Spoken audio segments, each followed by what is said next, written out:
Morning. First step, successfully negotiated, didn't fall over and break my neck, always helps. Second step is, does the clicker work? Let's see. Yes, excellent. We're on a roll. So good morning, first of all. I stand here in front of you as a financial broker.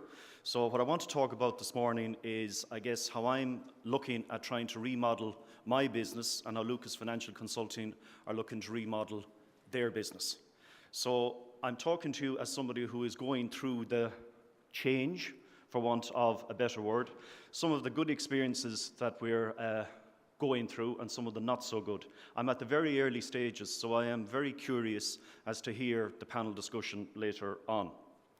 So the first question is, why am I here? Well, the obvious answer is because PIBA asked me.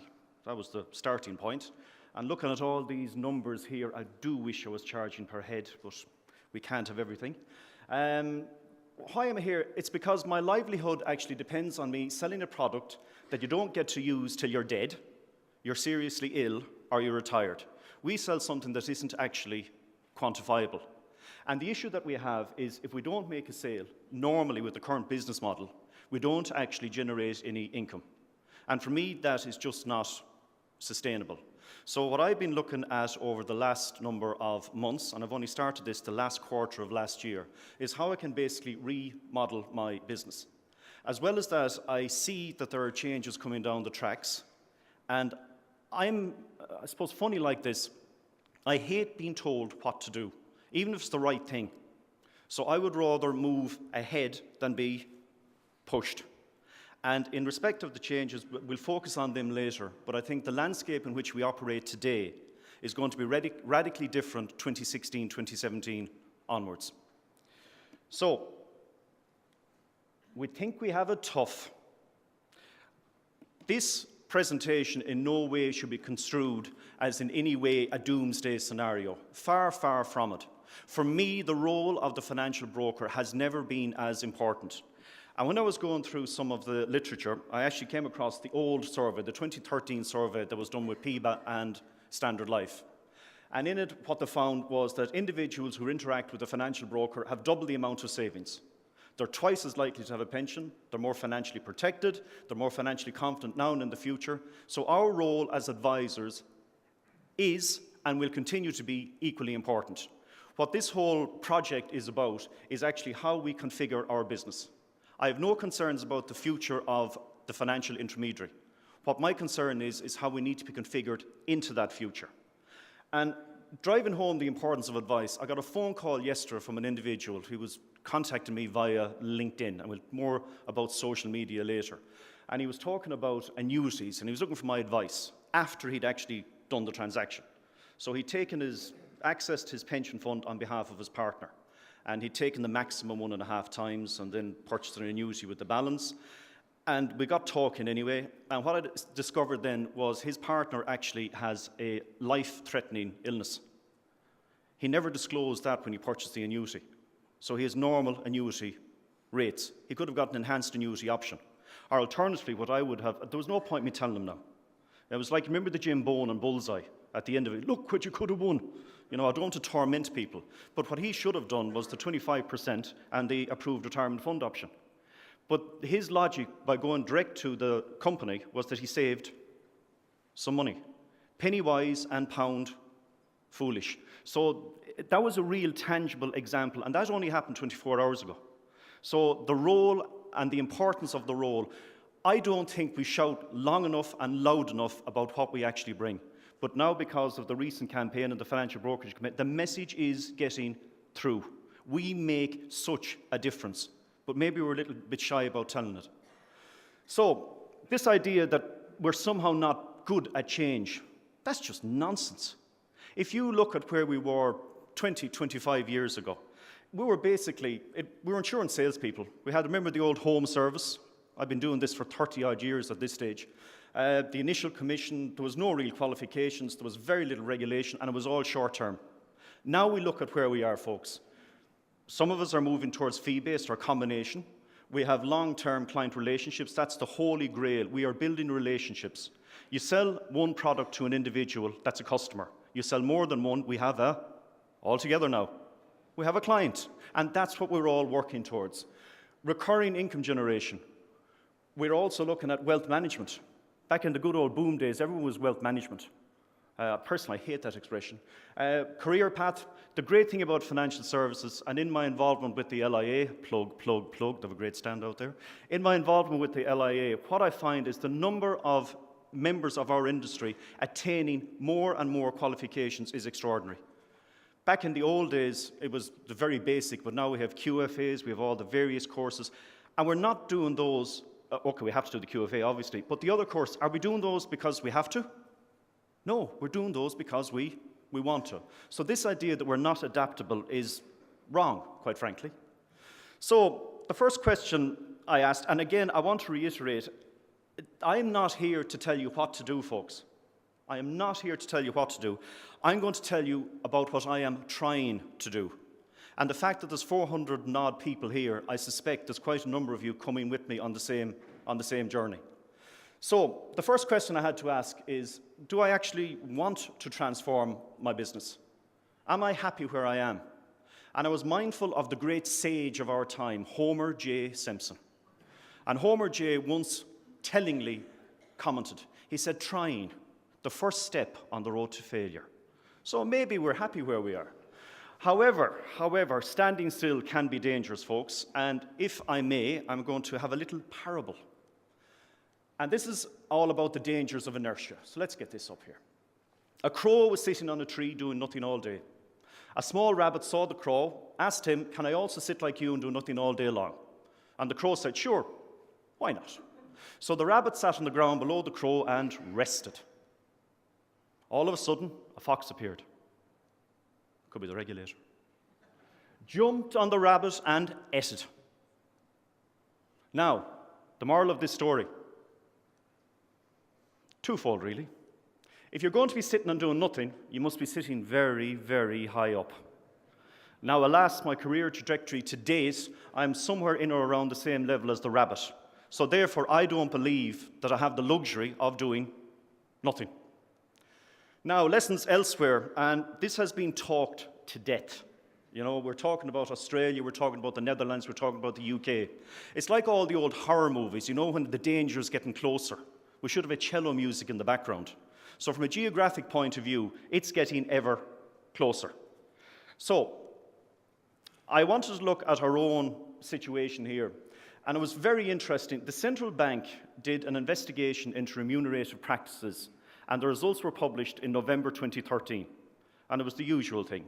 But it went from an investigation into them issuing guidelines in July of 2014. So the timeline between, if you like, the report and the guidelines was only 7 months. And what they said in July of 2014, tied agents, employees of insurance companies and banks, you have until the 1st of January 2015 to implement these guidelines. Now, if you believe when a regulatory body issues guidelines, that fat dude in the red suit broke into your house on the 25th of December. These are not guidelines. These are the minimum standards. Now, you go onto the central bank website, folks. It runs to 27 pages. I don't propose to go through it this morning. Do you believe that we are going to have a situation where one half of our industry, i.e. the tide side, is regulated in one fashion, and the other half, the independent side, is regulated in another? Hands up anyone who believes that's possible. So what we're seeing happening, and it is in force from the 1st of January on the tide side, is going to be the new guidelines for the independent side. It's merely a question of when, not if. So that was one of the key things that has spurred me on. Now, the regulatory message, and it's coming through from all jurisdictions, not just here. All regulators, what they want to see is a clear division between the advice process and the product sale. Chinese walls. So they don't want the advice wrapped up in the product. Now, the reality is in other jurisdictions, the fact that upfront commission is effectively gone means that a lot of these areas or issues have been addressed. Now, just in case you're feeling a bit depressed, you know, some days the best thing about the job is that the chair spins. Now, the reality is we have some guidance from another sector of the financial services industry in Ireland who have gone through the change, and that's the credit unions. And the interesting thing about the credit unions, folks, I do a lot of work with them. There was a 2012 piece of legislation which radically changed how credit unions operate. And where credit unions were, where they now are, and where they're going to be in 2 or 3 years' time is extraordinary. And an interesting thing about the 2012 legislation is credit unions now have to be all process and procedure driven. Everything has to be written down. And the new regulatory regime, it's very straightforward. If it's not written down, did it happen? No.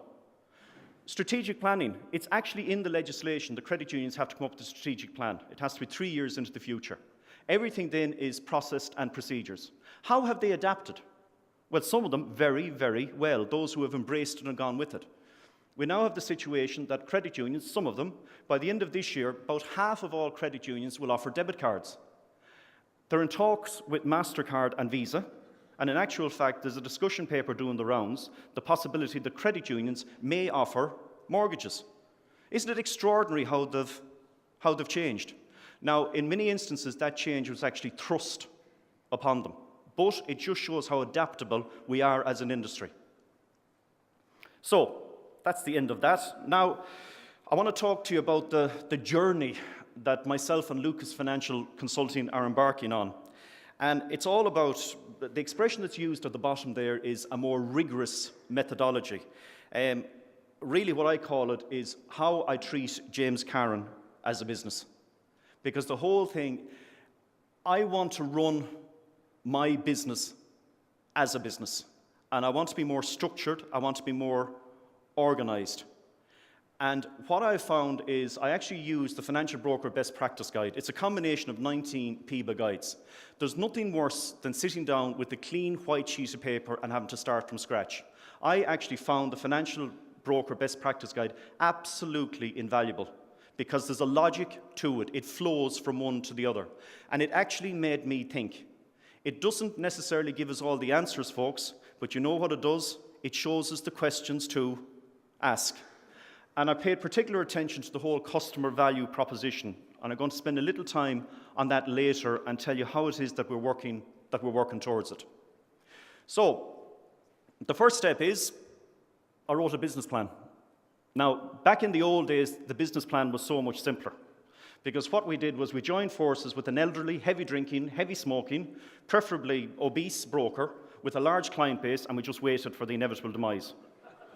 Now, there was one huge risk with that, folks, and it was summed up as follows: if you can't beat them, you may well have joined them. So that business plan is no longer sustainable. So, armed with the piece of paper, armed with the PIBA guides, I sat down. And the first question that I had to ask myself is, what sort of business do I want? Now, this is personal to me. I feel like Gay Byrne. You know what's that thing he does, The Meaning of Life, isn't it? Soul bared here on stage. But the first question I asked is, what type of business do I want? Do I want a lifestyle business, or do I want a business I can sell and pass on? And for me, it's the latter. So with that in mind, that guided my thinking. So the beloved chart. Things do not always go according to plan. If it was, wouldn't life be extraordinarily boring? There are hidden bumps along the way. We don't know what's going to come from us from left side.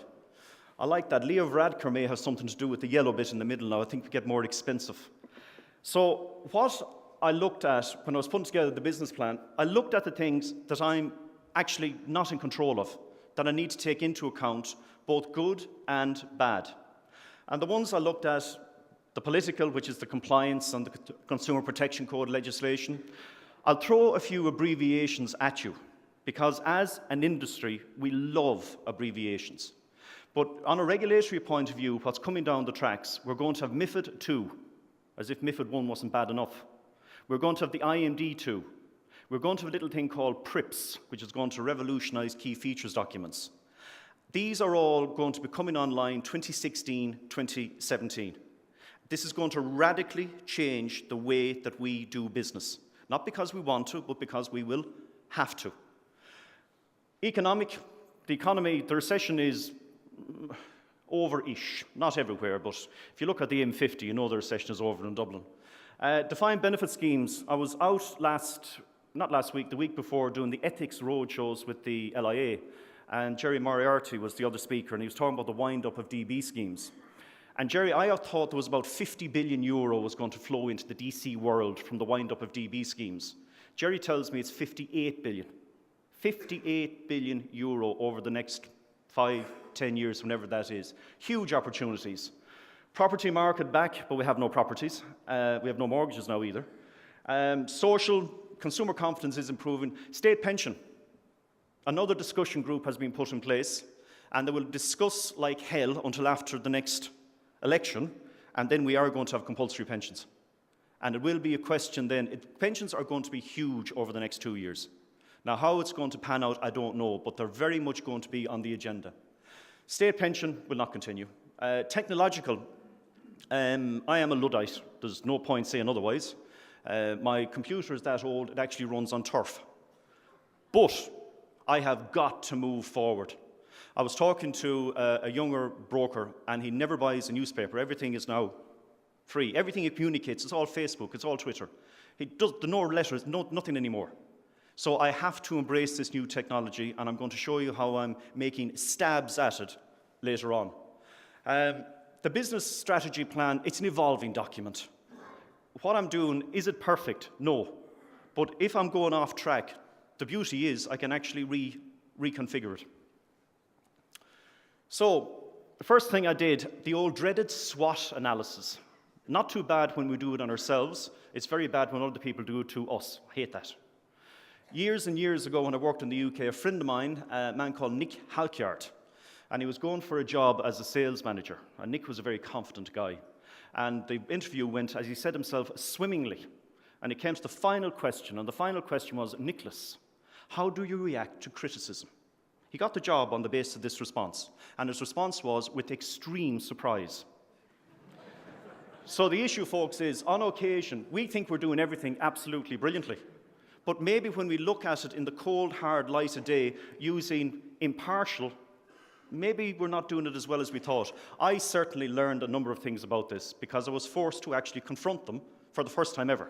Because as far as I'm concerned, give me a head of hair and I'm perfect. But that's not the reality.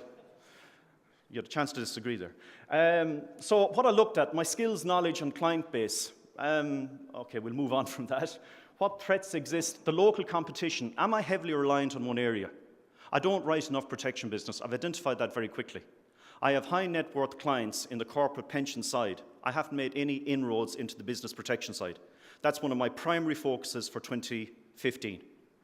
And it was very simple. I sat down and said, James, you're an idiot. Why are you not doing this? What opportunities exist for my business? Third-party referrals, new products and markets. We're looking at a number, I'll talk about it later, depending on time, strategic alliances.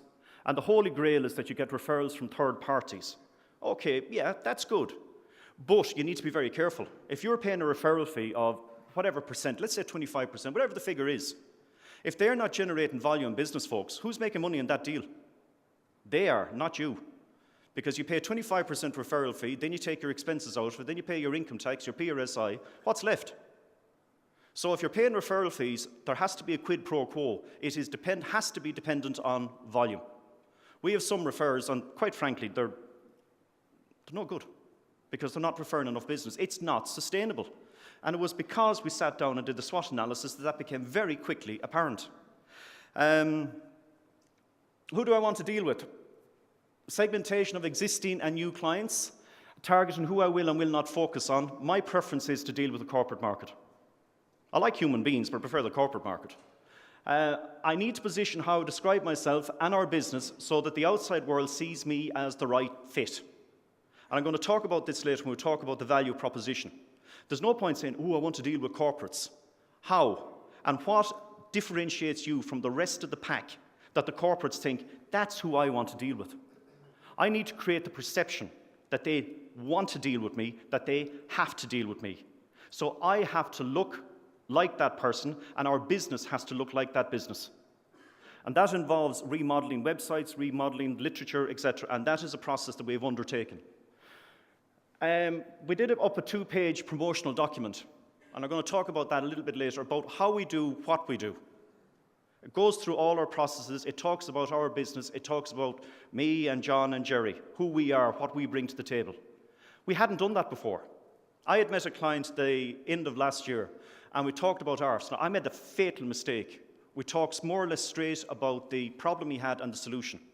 What I should have done was talk about who I am and what we are and how we do it. Because I went through all the solutions and said, oh, my accountant does that. My mistake. Will I make that mistake again? No way. No way.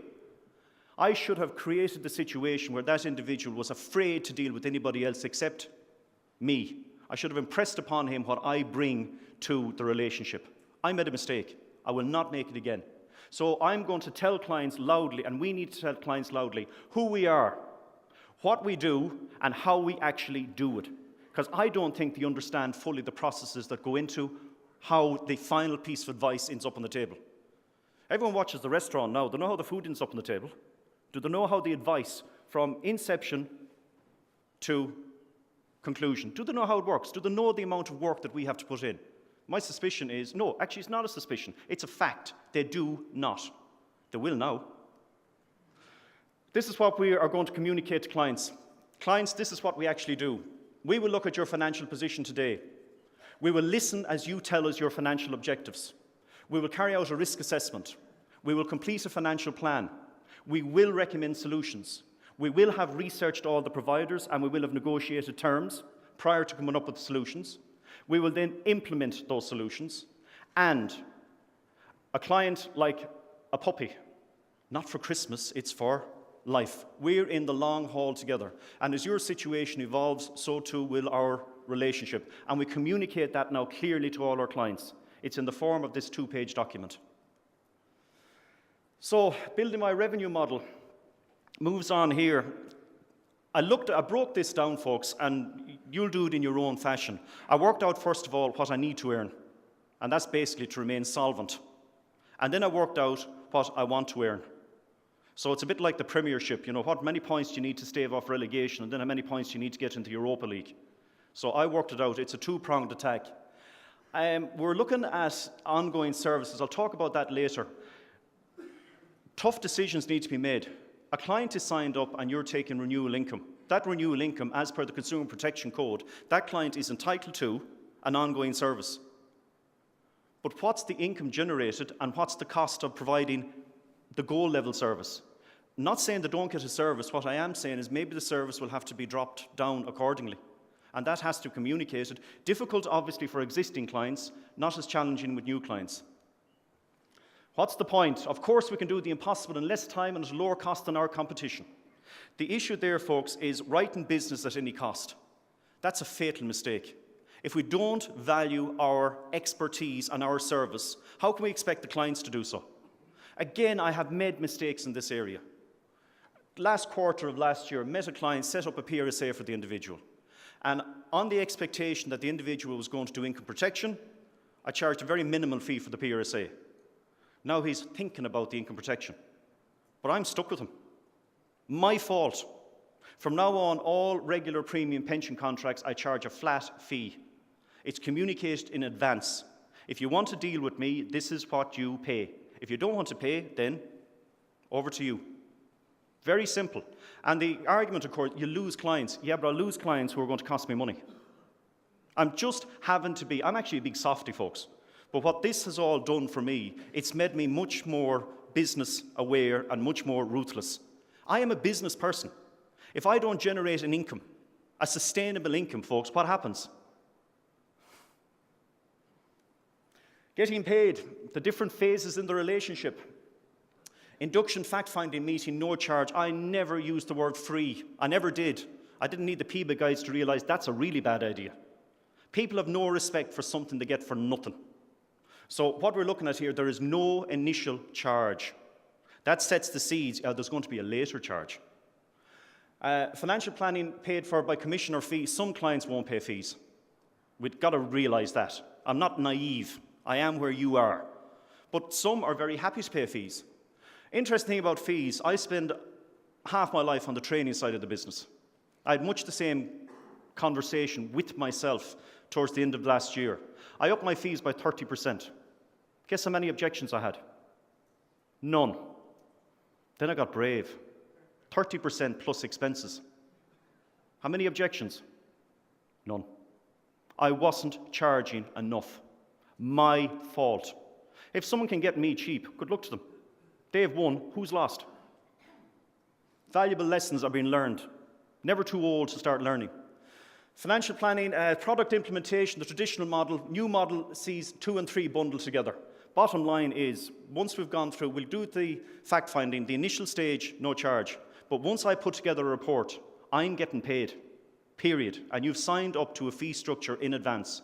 If you go ahead, we may well do some trade-off in terms of the initial fee plus commission generated, etc. But I am getting paid for my time. Segmentation, the existing clients, we talked about that. Back to it again, everything comes back. It is such a logical, when I sat down, everything is so logical. And it's just about running my business like a business. I'm doing it already, but was I getting paid enough? Was I structuring it properly, professionally? And the answer, I'm afraid, no. And I suspect I'm not alone. So who do I want to deal with? Established. Who is my target market? Now established. If it's everyone, then it's no one. Could have multiple propositions, talking to an individual at the moment, and he's on about that we do life business, but we do it all online. Might work, I don't know, but we're exploring it and teasing it out at the moment. So low premium, high volume life business, an online offering. We'll see. So, what business am I? This actually was a tough question. A generalist and referred to a specialist. You know what I discovered is I'm actually a specialist, but I'm operating like a generalist. I have a particular area of expertise that I've built up over the last 15 odd years. And that's where I am going to focus. But I was behaving like a generalist. I want to specialize in the corporate sector. So I need to know what I am and what market I want to operate in. That's done. Now it's about putting the steps in place to make sure that my goals are backed up with physical, thought-out, logical steps. Where do I want to operate? Done. Can I do it? Have I the expertise? I hope so. Either that or I've been getting away with it for the last 10 or 15 years. That's also a possibility. Have I the IT capabilities? I don't, but very fortunately, Jill in the office does. Have I the backup? Yes, I refer back to Jill. Now, the value proposition. And what I used here, I drew on this heavily. This all feeds back into my income. And I relied heavily on the customer value proposition guide. And I found it invaluable. Because charging and the value proposition, they're inextricably linked. You know, it's not just guff. The client needs to know what it is that they are getting and what it is that they are paying for. It has to be clearly communicated. So they need to know, what do I do? How do I do it? And am I worth it? And then you ask yourself the question, am I charging enough? I know I have. So, the value proposition. What do I bring to my clients? How do I describe what I do? What services do I offer? And I mentioned this earlier, we're looking at, it's going to print, it's a 2-page promotional documentation, and it lays all this out. Clients will be under no illusions as to exactly who I am, what the business is, what we do, and what are the processes. And that's what you are paying for. Because I don't think they knew. What we do, this is a draft of what we're going to put up. It'll be something, this is not the finished. Look at all the products and services we offer. Isn't it extraordinary? Long way from the day when it used to be a bit of life assurance, and it was term, and the odd savings plan. It is extraordinary what we offer. Are we hiding our lights under a bushel? Absolutely. Communicate. I tell clients, these are the 3 things that I will do for you. I will analyze where you are, and you tell me where it is that you want to go. Then I'll recommend how you get there, and then I'll implement it. That's it. But I tell them to clearly define the different stages. And this is what something we're going to use. It's not exactly like this, but it's something like around this. We like charts, colours. 85% of what we take in is through our eyes. So this will be a visual representation of what we actually do. Very simple, very straightforward. And you can see there's 1, 2, 3, 4, 5, 6 separate steps. So, pricing.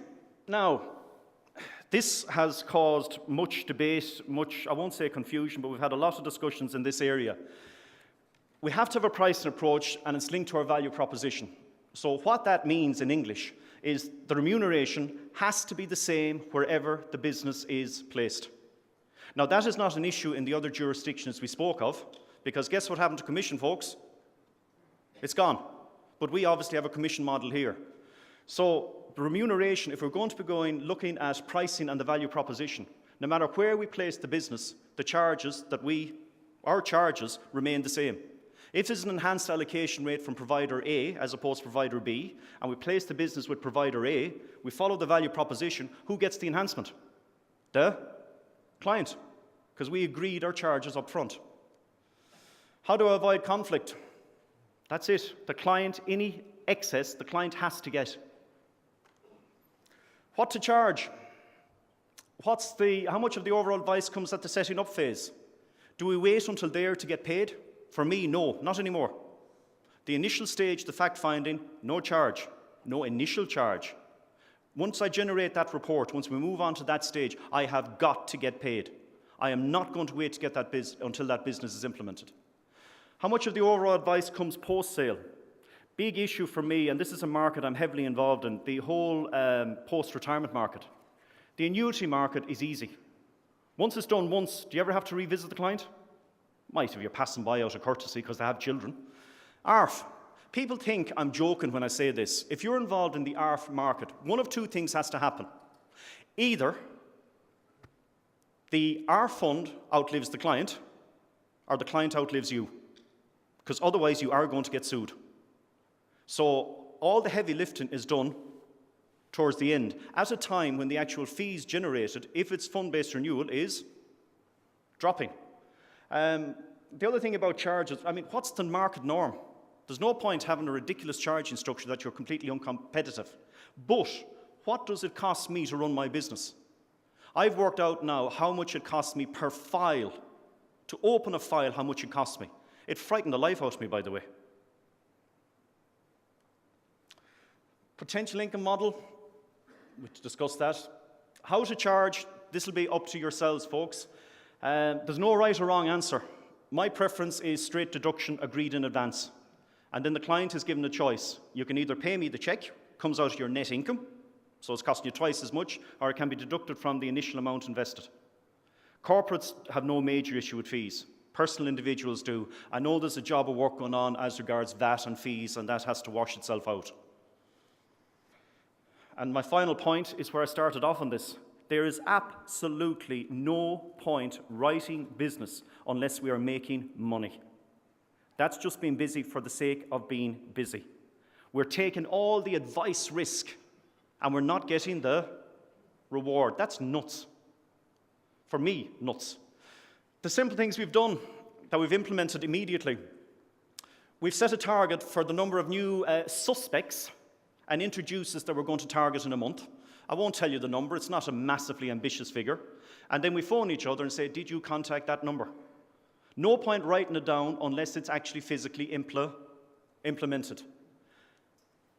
We're looking at new ideas. I did business with a client who, as it turns out, apparently is a world expert in digital marketing, or so he tells me. He's actually out in Australia at the moment on the speaking circuit. When he comes back, we're sitting down and he's going to give me a digital footprint. So we're going to look at boosting LinkedIn, Twitter, Facebook, revamping the website in its entirety. He's going to do all that for us. I don't know what the result will be, but I know that I have to keep moving. Getting into bed, if you'll pardon the pun, with an insolvency practitioner, and we have a number of new strategic alliances that we're looking at.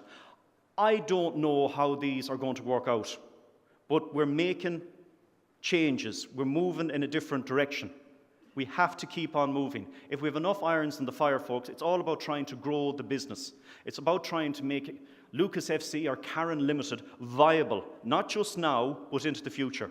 And it's about putting structures and processes in place. And it means, quite frankly, I have had to become much tougher. Final point I'll leave you with. The potential structure of our business, and I'm guessing it's much the same for an awful lot of you here in this room, we have the financial planning advisor role. That's myself and John and Jerry. And then we have the technical support, and then we have the administration, and the administration is Jill. Now, one of the things we're looking at is we're still at the financial planner advisor's role. myself, John, and Jerry. The technical support, Jill now moves into that role. And what Jill will do is she'll liaise with the clients to introduce her. She will attend the meetings with us.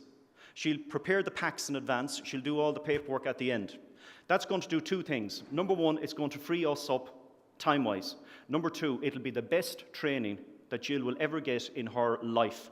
So the idea is then after a period, Jill migrates and she becomes a financial planner. And then we take on somebody else for the administration. Now this is all scary stuff because everyone we take on, it costs us money. But the longest journey begins with the first step. I've made the first step. This really does sound like kind of Oprah Winfrey, Gay Byrne territory. But I have made the first step. I have acknowledged that I want to change. Actually, it's not that I want to change, it's because I have established that I actually need to change. Otherwise, long-term, my business is not viable.